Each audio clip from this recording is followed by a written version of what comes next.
public mood kita, suasana jiwa, suasana emosi masyarakat kita ini sekarang luar biasa rusaknya, dipenuhi oleh kesedihan, ketakutan, kemarahan, dan frustrasi. Kalau kita lihat rute emosional ini memang bisa berwujud dalam bentuk yang bisa kita sebut sebagai amuk.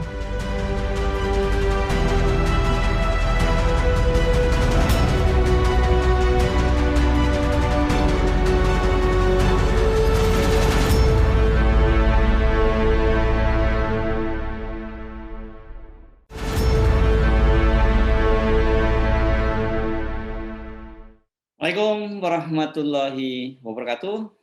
Apa kabar? Semoga selalu dalam keadaan sehat. Saya Husnul Arif dari Forum News Network. Alhamdulillah juga masih tetap sehat walafiat, tetap semangat untuk menyapa dan berbincang Anda semua. Sampai kapan krisis pandemi ini akan berlanjut? Itu menjadi pertanyaan banyak orang. Saya kira bukan hanya pertanyaan saya pribadi, tapi juga pertanyaan buat Anda. Ini penting karena kan hidup harus terus berlanjut dan kita harus merencanakan dengan baik. Nah, pertanyaan-pertanyaan itu kemarin dijawab dalam sebuah diskusi yang diselenggarakan oleh Gelora TV, menghadirkan sejumlah narasumber, mantan Menko Perekonomian Rizal Ramli, kemudian epidemiolog prediktif Dr. T. Fauzia Tiasuma, dan juga juru bicara dari Departemen Kesehatan Dr. Siti Nadia Tarmizi. Nah, salah satu yang cukup menarik adalah pertanyaan yang muncul dari Ketua Umum Partai Gelora, Anies Mata. Dia mempertanyakan sampai kapan pandemi ini akan berlanjut, dan seperti dikatakan oleh Dr. T. Fauzia Tiasuma itu, dia memperkirakan sampai 3 atau 5 tahun ke depan pandemi ini belum akan berakhir. Ini berkaitan dengan ditemukannya varian Delta. Jadi artinya pada Pilpres 2024 masih pandemi. Masalahnya bagaimana cara pemerintah mengelolanya ini, karena dalam pengamatan Anies Mata, kalau pemerintah tidak tepat menanganinya, ini bisa menuju krisis sosial dan politik.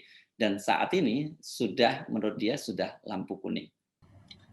Saya sering mengatakan bahwa krisis yang kita hadapi ini memiliki 3 ciri, yaitu yang pertama ini krisis berlarut, maksudnya waktunya akan panjang. Yang kedua bersifat multidimensi, dan saya sering mengulangi bahwa krisis ini akan memiliki 4 rute kalau kita salah mengelolanya. Yang pertama adalah pandemi, yang kedua dan sekarang sedang kita jalani yaitu krisis ekonomi, dan yang ketiga ini kalau salah ditangani di sini akan terjadi krisis sosial, dan yang keempat sangat mungkin juga memicu krisis politik. Kemudian ciri yang ketiga dari krisis ini adalah sifatnya yang sistemik. Maksudnya krisis ini menggoncang seluruh sendi-sendi sistem atau tata kelola dunia saat ini, karena bukan hanya Indonesia menderita, tapi seluruh dunia sekarang ini menghadapi tantangan eksistensial yang sama. Nah, sekarang pada kesempatan ini kita akan membicarakan sejauh mana krisis ini sekarang akan berpindah ke rute yang ketiga dari krisis ekonomi menjadi krisis sosial. Dan untuk itu saya kira kita perlu membaca paling sedikit 3 tanda-tanda. Yang pertama adalah satu tanda yang harus dijawab oleh para saintis kita. Dan saya kira untuk itu kita mengundang Dr. Tifa ke sini. Pandemi ini berapa lama akan kita hadapi? Apakah ada frame waktu yang bisa kita bayangkan? Terutama ketika varian-varian baru yang muncul ini ternyata lebih kuat dari vaksin yang ada. Berapa lagi varian yang akan kita hadapi?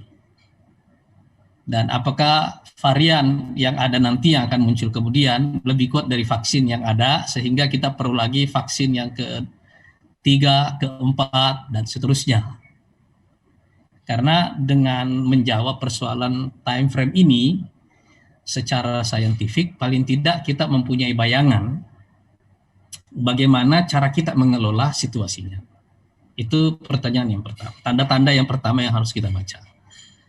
Tanda yang kedua adalah tanda yang berhubungan dengan pemerintah, yaitu sejauh mana daya tahan fiskal pemerintah.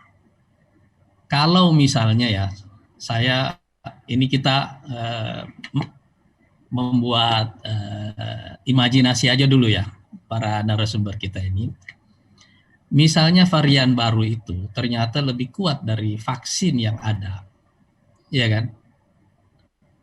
Lalu kemudian kita perlu lagi vaksin baru atau vaksin yang ketiga, keempat dan seterusnya, dan tidak bisa kita bayangkan.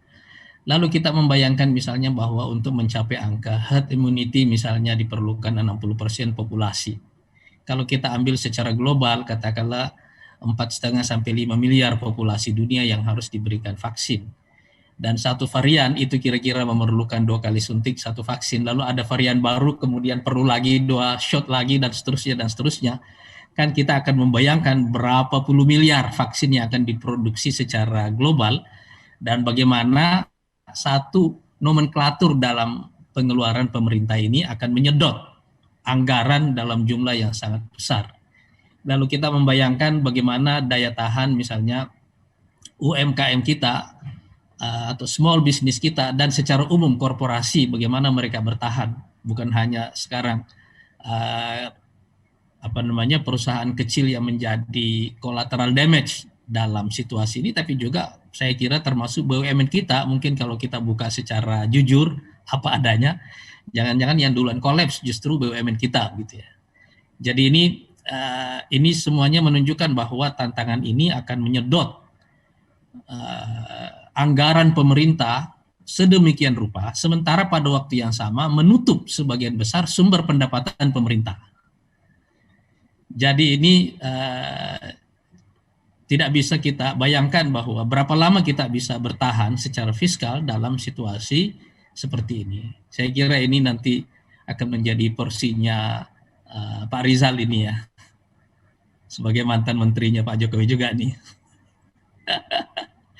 Nah, yang ketiga ini saya kira ini juga nanti ada porsi buat Bu Nadia ini. Kan ini juga ada ujian bagi sistem kesehatan kita gitu ya. Baik institusi pelayanannya seperti rumah sakit maupun tenaga kerjanya, nakes kita semuanya, dan juga yang menyangkut masalah instrumen pembiayaan bagi rumah sakit kita itu dalam bentuk asuransi dan seterusnya gitu ya. Ini semuanya juga akan menunjukkan berapa lama pemerintah ini bisa bertahan dalam situasi seperti ini. Karena ini kan tantangan bagi pemerintah sebagai institusi. Apakah krisis ini lebih besar dari kapasitas pemerintah untuk mengatasinya? Ini pertanyaan yang sangat fundamental gitu ya. Kemudian ada tanda-tanda yang ketiga. Jadi setelah pertanyaan saintifik tadi menyangkut time frame, yang kedua adalah menyangkut daya tahan fiskal pemerintah. Ini ada persoalan yang ketiga, yaitu daya tahan publik. Daya tahan publik maksudnya kan begini, ini kan terjadi PHK dalam jumlah besar-besaran, angka kemiskinan naik gitu ya. Hari ini kita membaca di Detik 25.000 warteg di Jakarta atau sekitar 50% kira-kira tutup. Ini kan angka kemiskinan naik 2 digit lagi, dan tentu saja survei-survei yang kita lakukan di Partai Gelora juga menunjukkan bahwa public mood kita, suasana jiwa, suasana emosi masyarakat kita ini sekarang luar biasa rusaknya, dipenuhi oleh kesedihan, ketakutan, kemarahan, dan frustrasi. Kalau kita lihat rute emosional ini memang bisa berwujud dalam bentuk yang bisa kita sebut sebagai amuk. Ya. Jadi secara psikologis sebenarnya situasi ini sudah ada di lampu kuning menuju social unrest ini tadi, menuju krisis sosial ini.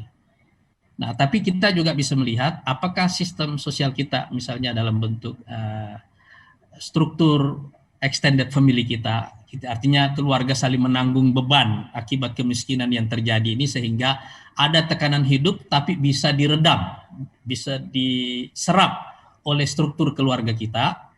Begitu juga ada begitu banyak kegiatan charity, tapi sejauh mana itu semuanya bisa bertahan untuk mencegah terjadinya ledakan sosial yang sekarang ini seperti yang saya katakan tadi, ini potensinya sangat besar menjadi rute ketiga krisis ini setelah pandemi, krisis ekonomi, krisis sosial, lalu mungkin krisis politik. Tentu saja kita tidak menginginkan semua ini terjadi, tetapi kita perlu arif, bijak, dan juga hati-hati membaca tanda-tanda ini tanpa bermaksud saling menyalahkan, karena pada akhirnya ini merupakan tantangan bagi kita semuanya sebagai bangsa. Bapak Ibu sekalian, kira-kira ini yang kami bayangkan, karena itu kita membuka dialog ini dengan mengundang 3 narasumber kita yang insya Allah punya kompetensi untuk menjawab pertanyaan-pertanyaan ini.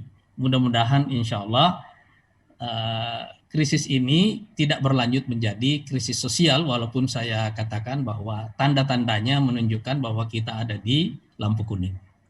Saya pikir warning atau peringatan yang disampaikan oleh Ketua Umum Partai Gelora Anies Mata tadi sangat penting bagi pemerintah. Kalau tidak bisa mengelola dengan baik, ini dampaknya memang sangat serius, dan yang menderita adalah kita semua. Kita tentu berharap bahwa kita semua bangsa Indonesia diberi keselamatan, semuanya akan berakhir dengan baik, walaupun harus secara jujur kita akui bahwa situasi kita saat ini tidak baik-baik saja. Nah, sebagai kontribusi kami dari Forum News Network, seperti kami janjikan kemarin bersama dengan Bung Rocky Gerung, kami akan mulai menampilkan produk-produk dari Anda, terutama Anda yang berjualan online. Silakan untuk dikirim kepada kami, bisa lewat Instagramnya Rocky Gerung Official atau juga Instagram Hersuberno Point. Nanti secara berkala produk-produk Anda akan kami tayangkan di jaringan channel dari Forum News Network. Rocky Gerung Official, FNN Newswork, Hersuberno Point, dan juga channel-channel lain yang terafiliasi dengan FNN. Saya Hersuberno Arif, sampai jumpa. Assalamualaikum warahmatullahi wabarakatuh.